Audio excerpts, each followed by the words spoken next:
Welcome again. Is everybody seated? Yes? Okay, so let's start. So today we are going to start with a keynote of Professor Jim Cummins, and we are extremely honored to have Jim coming, talking for us and starting this day. So, and then it will be a full day with mainly workshops, turning these times to how can we work together and with the whole school community. And when we talk about the whole school community, it's of course the teachers at school, science, math, ESL teachers, FSL teachers, but also the families and the students, families who are at the heart of the education of their children. So let me first say a very, very short word to Jim, not about Jim, because Jim Cummins needs no introduction. So that's not what I'm going to do today. But I would just like to point out that this research came about because one day he came to me and said that he had met some people from Sweden who had developed a resource that looked extremely interesting and wanted to work with him. And he asked me if I would agree to meet them. And that's when it all started. Um, uh, um, so Jim has been a constant supporter of our lab's research ever since, encouraging each of us to move forward despite the difficulties we have encountered. And God knows we encountered a lot, but mostly insisting on the need to consider teachers as the generators of knowledge and constantly stressing the fact that we need to work together to continue to support the students who need it. Welcome, Jim, and the word is yours. The floor is yours. You don't want me to be a musician, believe me. Manuel is the musician.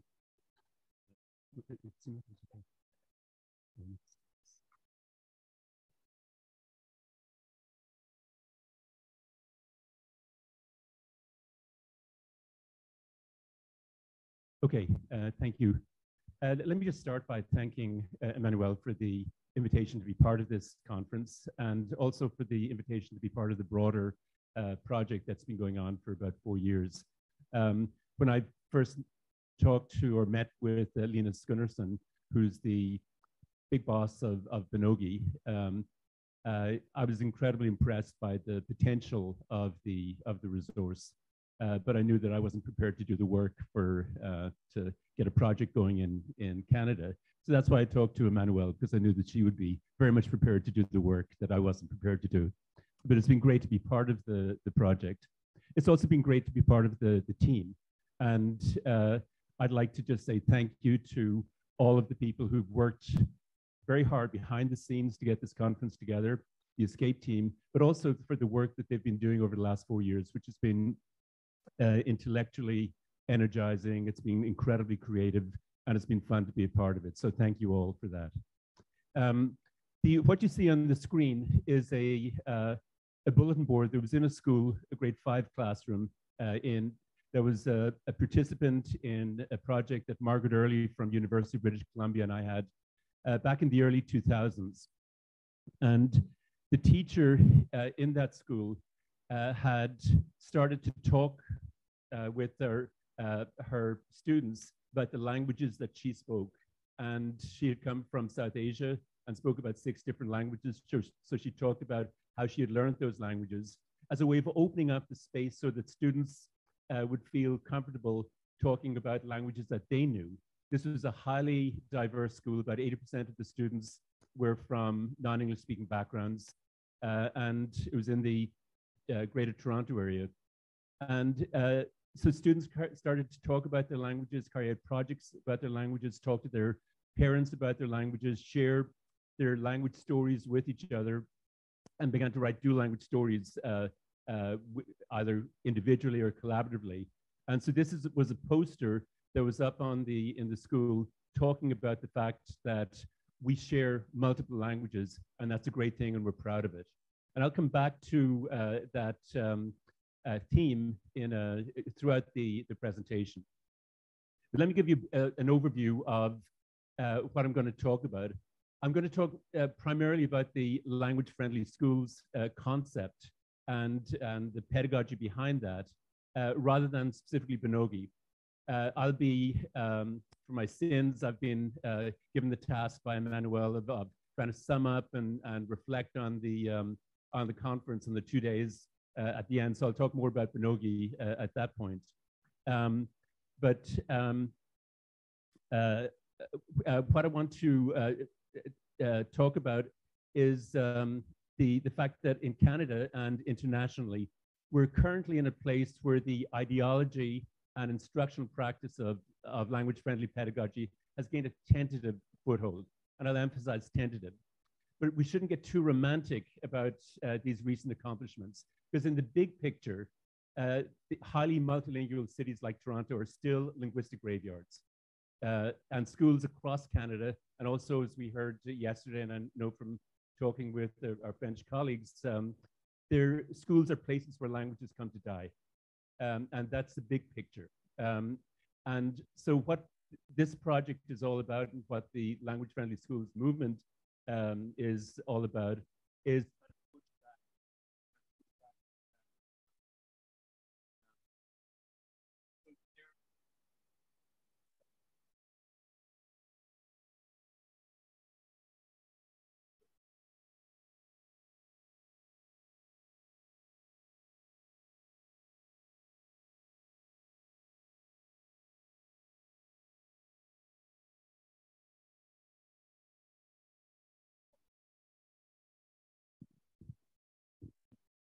Is this one working? Yes.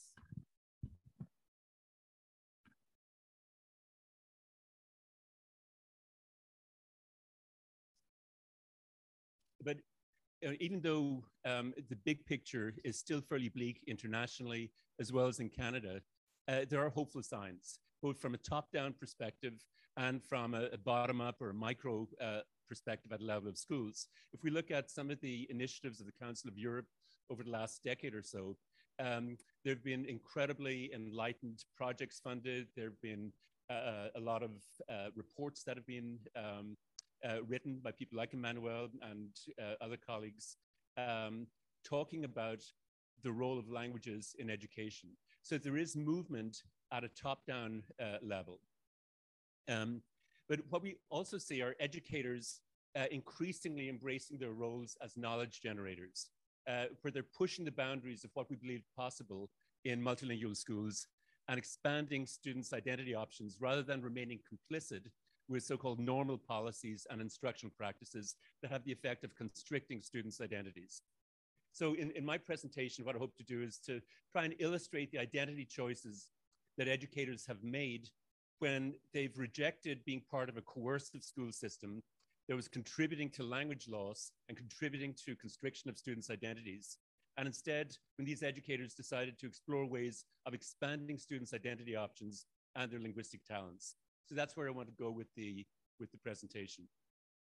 And on that note, let me just quote from somebody who's a good friend and somebody that I've worked with and been inspired by for almost 15 years or more, Roberto Di Prospero, who's the principal of Silver Creek Public School in Mississauga, which is one of the two language-friendly schools, or officially designated language-friendly schools in the Toronto area. This is a quote from an article that Emmanuel and Ellen Rose Campbell wrote about the language-friendly schools movement, when Rob makes the point that I went to school with 2 languages and I left with 1. This is the exact opposite of what education should do. It should add things, not take away things. When we look at what Rob is doing and Glendale Secondary School is doing in Hamilton, what we see are schools attempting to expand students' identities by adopting a language-friendly philosophy and pedagogy. And so the language-friendly schools movement it's using an inspired and inspirational label for a powerful concept. But that concept has been around for a while, again, in a micro way, with individual schools and individual educators taking up the a different ideology from the ideology that's been infused in schools across Canada for many, many years. So if we look at those ideological directions, just a very brief history of language education and diversity issues in Canada. Prior to the 1970s and 1980s, the dominant orientation across Canadian schools has been called Anglo-conformity, where students, what was communicated to students was the inferior status of their home languages through explicit punishment and shaming of them for if they were to use or heard to use a language other than English, or in Quebec, French, in the playground or in the classroom. This was cause for punishment. There was an explicit focus on devaluing the identities of speakers of these languages. Students' identities were affirmed within the school only to the extent that they rejected their out-of-school identities and renounced their home languages as legitimate vehicles of communication in public places. I think we've all probably heard stories and anecdotes of parents who are extremely disturbed because they're in the supermarket with their child. They use the language that they use at home, and the child gets embarrassed and tells them to stop and don't use that language here. It's a public place. And that internalization of shame in relation to one's language has been the norm, not just in Canada or the United States, but probably internationally in multilingual contexts. So in schools that adopt this orientation, instruction makes no attempt to connect with students' lives or affirm their cultural, linguistic, or religious identities. We moved from there, the Canadian official policy of multiculturalism within a bilingual framework, which was enacted in the early 70s, moved the debate into a different mode, from one which was at least tolerant of diversity in principle, but nobody really knew what multiculturalism in education was all about. And there were many reports in school boards across the country trying to figure out, okay, what do we do to be multicultural? Because that's what we're supposed to do right now. And we moved from an explicit rejection of students' languages into a phase that I've called benign neglect. There was certainly neglect. I'm not sure how benign it was, but it certainly wasn't an overt punishment of students and an overt rejection of students' languages, where it was in the past and throughout this phase also, it was very common for teachers to advise parents that if they wanted their child to succeed academically, they should switch to English or French in the home. When parents would, if parents were, or children were referred for special education, that was often attributed to the fact that they were using a language other than English in the home. Even recently, I've heard stories of children being referred or seen by psychologists at Sick Kids Hospital, where the psychologist has told parents, use only English in the home. So we're still very much in that phase, even though it's a phase that has begun to be questioned and pushed back. And so when schools don't actively promote language-friendly beliefs and activities, students will often internalize the message that their home language should be left at the schoolhouse door. And just to give you an example of that, this is from the same school that I talked about earlier on, that had that all our languages in our classroom poster on it. One of the students in that classroom recounted when she started to talk about her home language, the teacher was taking notes about what students were saying. This student was from, her parents had come from Hong Kong, and she used Cantonese at home. And she recounted an experience that she had in grade 1 when she says, I'm not always comfortable speaking Cantonese when I have to go to the office for some reason. I don't like it because a lot of teachers are at the office, and I don't like speaking it in front of them. I know that they're listening to me. I get nervous and afraid. For example, once I didn't feel very well in grade 1, so my teacher took me to the office to call my grandma. My grandma can't speak English, and she also can't hear very well, so I had to speak in Cantonese very loudly for her to hear. So when I spoke to my grandma, I felt very nervous.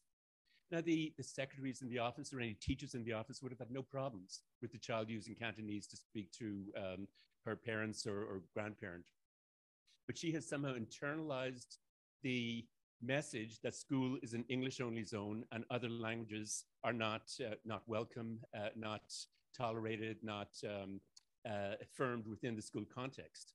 And even though this school saw itself as being highly multicultural, and teachers were generally positively oriented towards children's cultural background and their languages, up to the time the project started to work with the teachers in that school, you could walk through the school and there was nothing in any language other than English on the corridor walls. There was nothing outside classrooms or in classrooms other than English. And so there wasn't a proactive orientation to children's languages. And this is the result where students get the message in this sort of benign neglect phase that their languages are okay at home, but you don't use them in public places, and you certainly do not use them in the school context. If we go back and look at the trajectory of how we've come to a place where we have two official language-friendly schools in the Greater Toronto, Greater Southern Ontario area. And I'd like to welcome, I believe there are two educators from Glendale here. Maybe you just want to put up your hands. Welcome, it's really good to see you. If we go back to how we've come to this place, I'd like to just share my personal journey and what I've learned from working with educators over the last 30 or 40 years in terms of these issues. And I'll go back to an experience I had when I was just a few months in Noisy. I'd started to work here in the fall of 1978 on a kind of one-year kind of temporary job, which a couple of years later became semi-permanent. But the TESOL Canada conference was in Toronto, Teachers of English as a Second Language. And Mary Ashworth was the keynote speaker at the end to bring up the end of the conference. And probably not too many of you here have heard the name Mary Ashworth. She passed away about 14 years ago. But she was the pioneer who brought an ESL focus, English as a Second Language focus, into mainstream discourse across Canada. She published a large number of books that are still well worth reading. And after she passed away, I was asked by some of her colleagues to just write a little recollection for her. You will have access to the PowerPoint after the conference. So I put the whole, not the whole, but a lot of what I said in there. But there's a couple of points that I'd like to make. Mary, because this had a profound impact on me, Mary concluded her speech by making the point that many students come to school either already bilingual in their home language in English or in the process of becoming bilingual. However, 12 years later, a large proportion of these students leave school monolingual in English. The very essence of the term education, the nurturing of students' abilities and talents, was neglected by the education they received in Canadian schools. This is exactly the experience that Roberto Di Prospero talked about earlier on. And this was, to me, was somewhat shocking because Mary was talking about the Canadian education system, which at that time in the late 70s was busy wrapping itself in the cloak of multiculturalism. We were the good guys compared to the Americans down south who were a melting pot. We were the mosaic. All of these misleading metaphors were operating. But there was a certain smugness about the fact that we were multiculturalism. It had come into the Canadian identity during that phase. And so the idea that Canadian schools and educators could be agents in the reduction of students' potential and the constriction of possibilities, whether this was inadvertently or intentionally, it was very provocative. But Mary's point was that as educators, we have the power to challenge these discriminatory structures and discourses and expand rather than constrict students' identity options.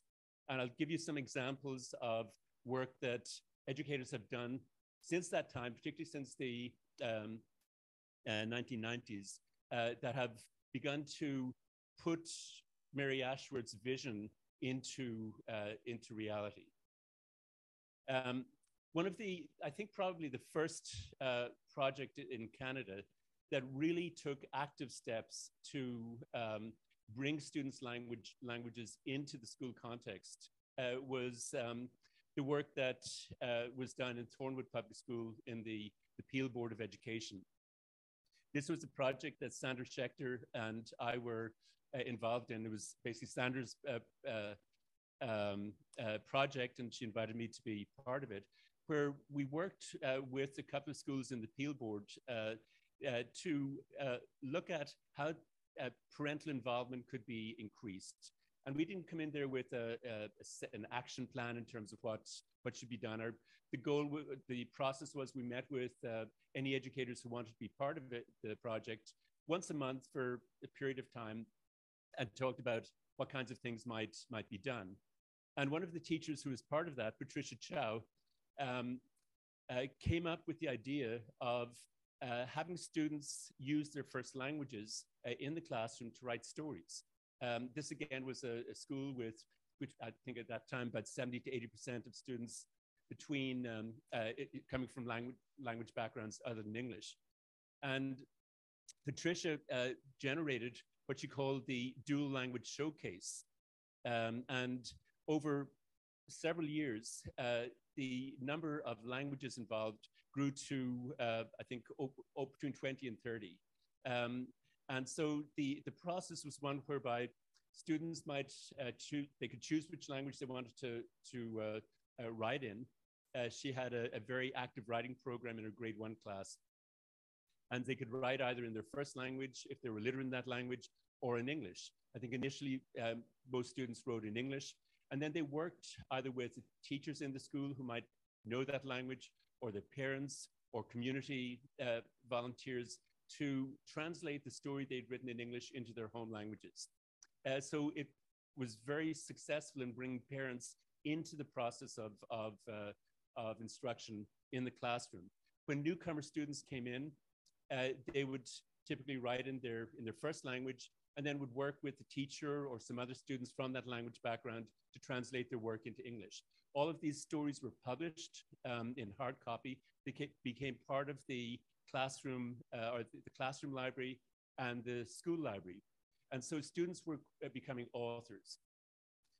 Patricia's husband was a tech guy, and this was the early stages of, I guess, the World Wide Web, as it was called at that stage. And so the Dual Language Showcase became a website where all of these stories were displayed. And what this did was burst open the myth that if we have a wide range of languages in our classrooms, well, then there's nothing we can do. I'm a teacher. I speak English as my primary language. I don't know any of the 15 languages that are represented in my classroom. So there's no alternative but to speak or to use only English in the classroom. What Patricia did with this project was to say that's not the case. We can tap into students' multilingual repertoire. We may need to be creative, but this is one way in which it's been done. And so this became an example that could be shared with people that opened up the possibility of talking about what options do we have as educators to do what we want to do. We want to connect with students' lives. We want to have parental involvement. We want to promote literacy engagement. But the mindset at the time was, well, we can't really do that until students have learned English because we can't access the languages that they know. And so the Dual Language Showcase turned that idea on its head and said, well, wait, there are things that you can do. And so created what Noam Chomsky has called the threat of a good example. We couldn't say that there's nothing we can do because here's something that has been done. Margaret Early and I followed up that project. We got some funding from the Social Sciences and Humanities Research Council for a cross-Canada project that again was focused on, it was called the Multiliteracies Project, and was focused on looking at how we can expand the learning space within classrooms by tapping into different forms of literacy, including different language literacies that are going on in the classroom. And again, we didn't come in with a set of prescriptions in terms of here's what you should do. We kind of got together and brainstormed and talked with any teachers and schools that wanted to be involved. And this was one of the things that some teachers in this project did was to, again, be inspired by the dual language showcase and encourage their students to write in both their languages. One of these very inspirational educators was Lisa Leone in the York Region Board of Education. And she was an ESL teacher in the middle grades, grade 6 up to grade 8. And she encouraged students to use whatever language they were comfortable in creating projects. This dual language book called The New Country was a culminating project for a unit on immigration that Lisa was doing in her social studies classroom, working with students who are at various stages in the learning of English. It was written by 3 students who'd come from Pakistan, Madiha, Sulmana, and Kanta, and they suggested to Lisa, when they were discussing the culminating activity that they might do, that they write a story based on their experiences as immigrants from rural Pakistan to high-rise Toronto. And Lisa said, that's a great idea. And then the student said, well, we want this story to be read. We're not just writing it for the sake of writing it. And there are a lot of students from Urdu-speaking backgrounds in our school, and we'd like it to be read by students in the elementary grades. So we'd like to do it in both Urdu and in English. And Lisa encouraged them to do that. So they wrote the story initially in English, and then conferenced or discussed it with Lisa. She provided feedback, she gave them some suggestions, and then they revised and finalized the English version, and then wrote it an Urdu version. The 3 students were at different stages in learning of English.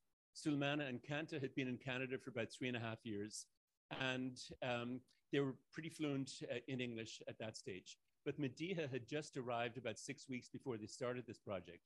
Her English was minimal. In a typical Canadian classroom, or typical classroom in most parts of the world, somebody coming in with, at the very early stages of learning English, this was in grade 7, would not be able to carry out any kind of a writing project in English. You might get 2 or 3 painful sentences from them. But because the rules of the game were changed so that Madiha could work with friends who spoke her language, and because the classroom space was opened so that other languages other than English could be used as learning tools, Madiha became the very proud author of an 18-page book that's beautifully written, beautifully illustrated, and has literally been read by thousands of people because it's been up on the web. But it's interesting to listen to Kanta talk about this process. Lisa Leone, who's the teacher, and the 3 students gave a presentation at the TESOL conference a couple of years after they'd finished this. And this is part of what Kanta said at that conference. She said, how it helped me was when I came here in grade 4, the teachers didn't know what I was capable of. I was given a pack of crayons and a coloring book and told to get on coloring with it. And after I felt so bad about that, I'm capable of doing much more than just that. I have my own inner skills to show the world other than just coloring. And I felt that those skills of mine are important also. So when we started writing the book, The New Country, I could actually show the world that I am something instead of just coloring. And that's how it helped me. And it made me so proud of myself that I am actually capable of doing something. And here today, I am actually doing something. I'm not just a coloring person. I can show you that I am something. And so we can see how identity is infused throughout this. And that theme comes up over and over again when we look at students being invited to use their home languages and their home languages being acknowledged as cognitive tools and learning tools. Again, a different class taught by Lisa shows the interaction, the dynamic interaction that's going on between the languages in the learning process. Again, these are 2 students from Pakistan, and Lisa consistently encouraged her students to carry out creative writing and other assignments in their home language, and generally use their home language as a stepping stone to English. So it was scaffolding their knowledge of English, but also affirming their identities as multilingual users. I'll just read what Amina says. She says, when I'm allowed to use my first language in class, it helps me with my writing and reading of English, because if I translation in English to Urdu, then Urdu give me help for English language. I also think better and write more in English when I use Urdu, because I can see in Urdu what I want to say in English.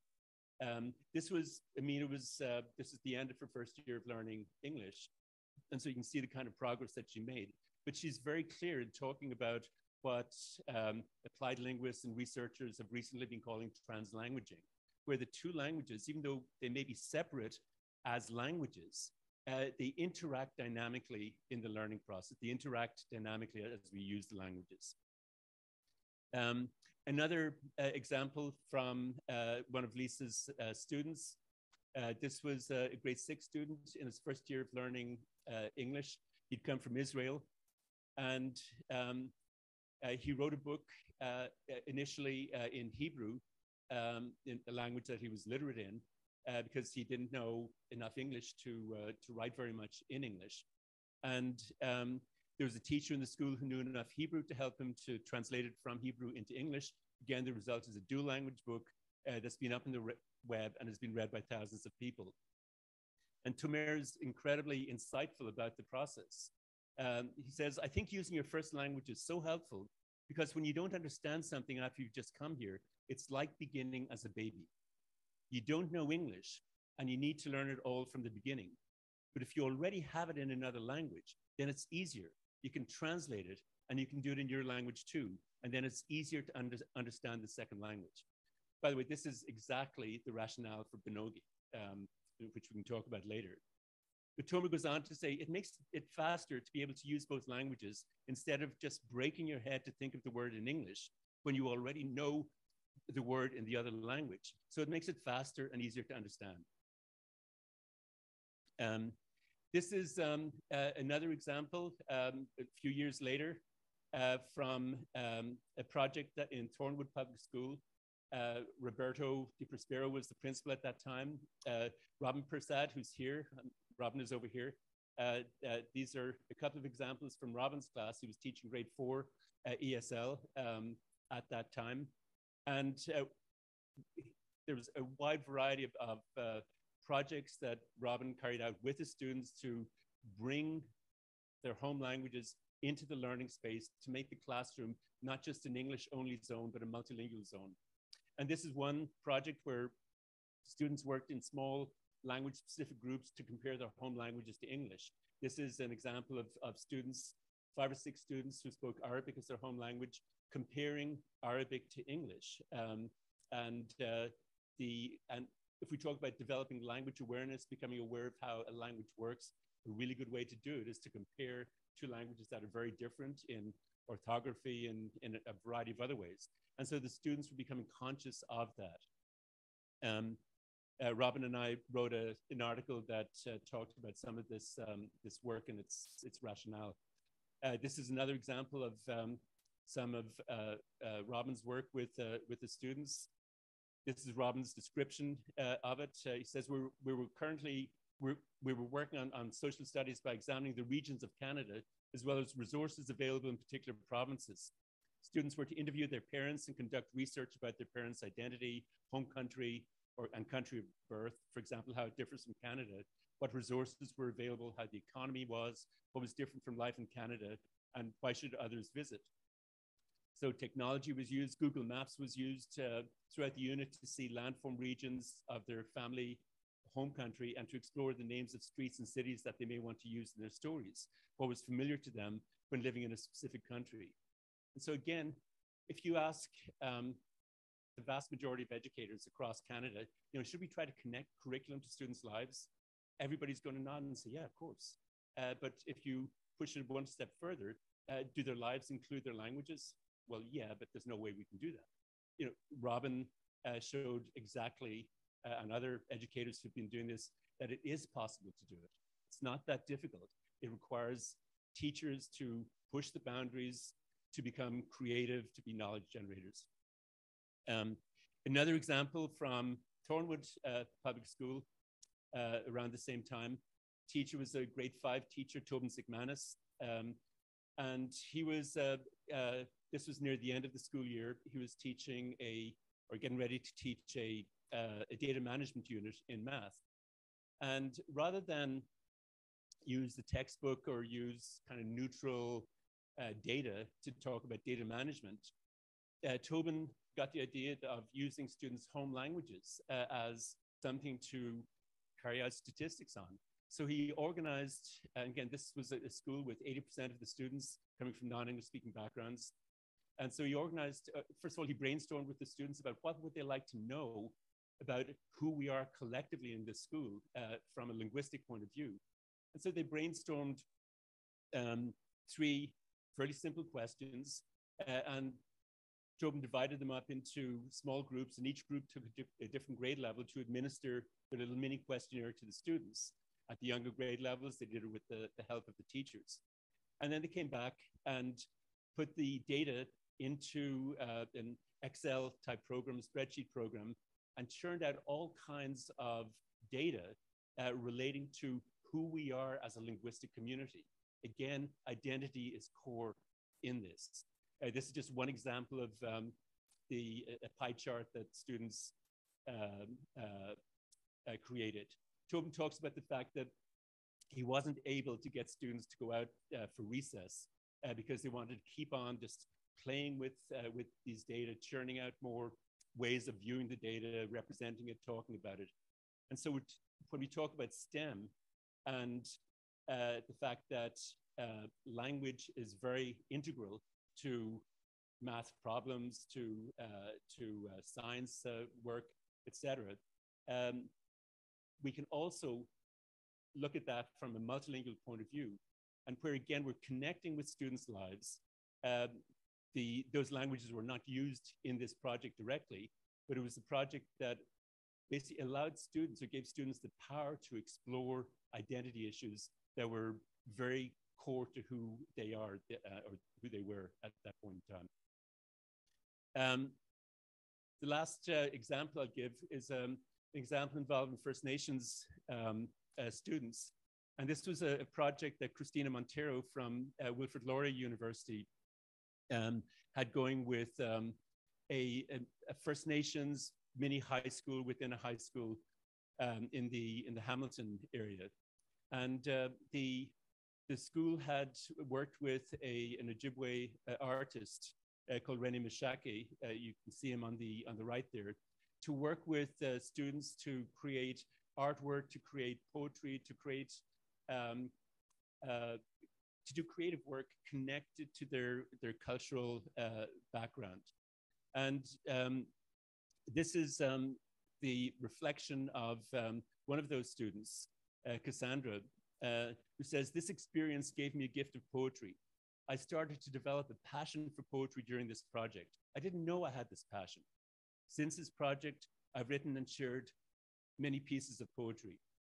Participating in this project was like hearing a collective voice telling me, we're proud of you, we care about you, you have a future. Being able to express my thoughts about who I am as an Ojibwe woman made me feel like I belonged and was connected to a larger community." Cassandra, again, was really insightful about what's going on, why students stay in school, why they drop out. Another thing she said was, take away identity and what do you have? If you have a student that doesn't know who they are, do you think they care about what goes on in the classroom? And so what all of this is pointed to, when we talk about language-friendly pedagogy, language-friendly schools, we're not just talking about language. We're talking about who we are as educators. We're talking about what identity options we open up for our students. So the issue that's core, that's a starting point, I think, for any movement towards a language-friendly pedagogy, starts with an inquiry within the school of what's the image of the student that we're sketching in our instruction. For example, is the image of our student, the implicit image of the student, somebody who's capable of becoming bilingual and biliterate? If we have a school where 80% of the students are coming from non-English speaking backgrounds, what are we doing to be proactive and to affirm that reality? Because many parents, many students themselves will feel that school is an English-only zone. and that there are options, there are alternatives to that.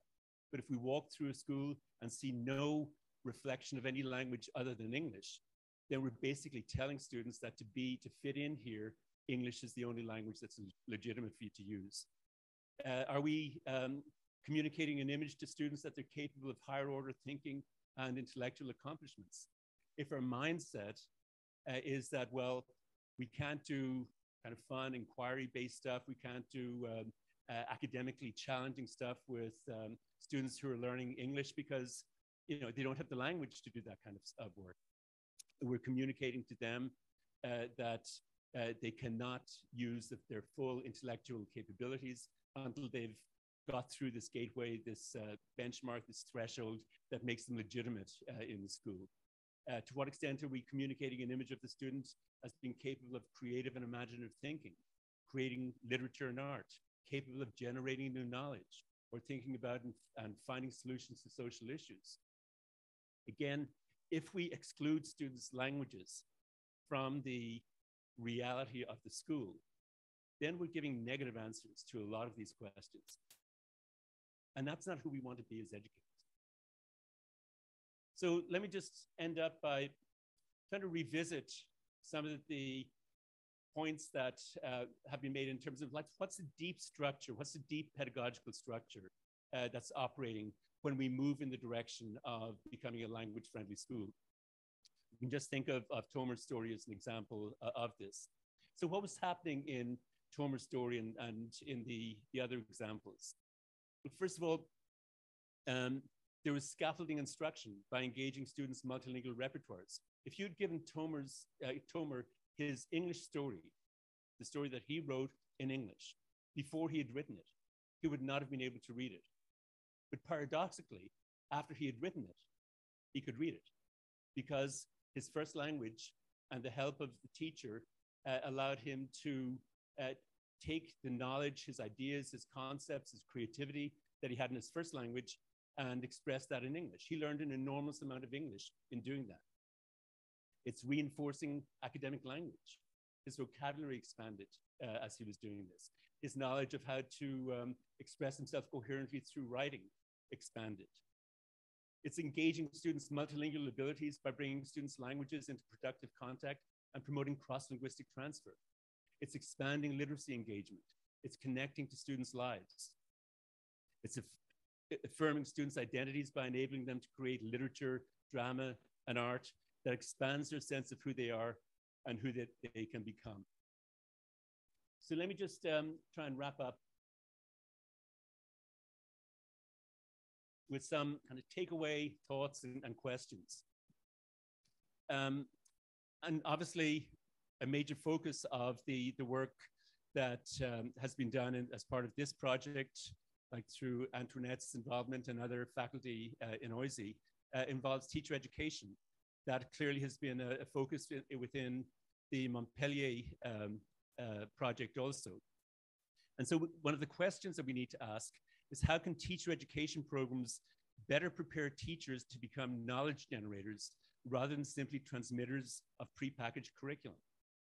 I think you can see from the examples here that being a knowledge generator, being creative and pushing boundaries linguistically, conceptually, culturally, is far more exciting, far more affirming as a teacher than just transmitting thoughts that somebody else has generated that have got to be transmitted in a one-way process. But frequently, certainly in the early stages of learning English, but a lot of multilingual students who are learning English or French in Quebec experience is the transmission of knowledge, English, the English language, as a prerequisite for getting involved in any kind of more cognitively engaging work. Another question is, how can we challenge the process within teacher education programs whereby faculty look to hire clones of themselves, thereby reproducing a system that for generations has produced teachers who have, in many cases, if we look across Canada in the big pictures, I'm not talking about this institution specifically, I think a lot has happened in the last dozen years or so that has changed this, but if we look at the big picture, teacher education programs across the country are continuing to produce teachers who have little awareness of the ways in which language is infused into every school subject. They have often minimal knowledge about how to engage students' multilingual repertoires in the learning process. They have minimal knowledge of the catch-up trajectories that newcomer multilingual students typically experience. For example, we know that typically, there will be big variation here, but typically at least 5 years is required for students to catch up. If teachers who are teaching science, who are teaching math, don't realize that this catch-up trajectory is operating, they are not likely to understand why students writing in English is problematic. They may think there's a learning disability involved. There's all kinds of consequences of not having this knowledge. And we're also, across the country, still producing school leaders who lack the knowledge base required to provide leadership in schools that are diverse in every conceivable way. So these are obviously formidable challenges, but I believe that the language-friendly schools movement has taken an important step in meeting these challenges. Like, this step is what Noam Chomsky called the threat of a good example. Chomsky was talking about, this is back in the 80s, and the American overthrow of multiple governments that they saw as being left of center, because Chile might be a good example of that, where a socialist or communist president was elected, and the CIA collaborated in making sure that he could not provide the threat of a good example, a country that was working well and was communist. Chomsky coined the phrase, the threat of a good example. I don't think language-friendly schools are a threat, but they are a threat to the perseverance of education that is far less than it could be. And if you go back to what Mary Ashworth said many years ago, like, if our schools continue to be English-only zones, where we do not acknowledge the multilingual realities, the multilingual potential of our students, then we risk making students less than we are. And we will continue to turn bilingual students who come into kindergarten into monolingual students by the time they leave grade 12. So thank you.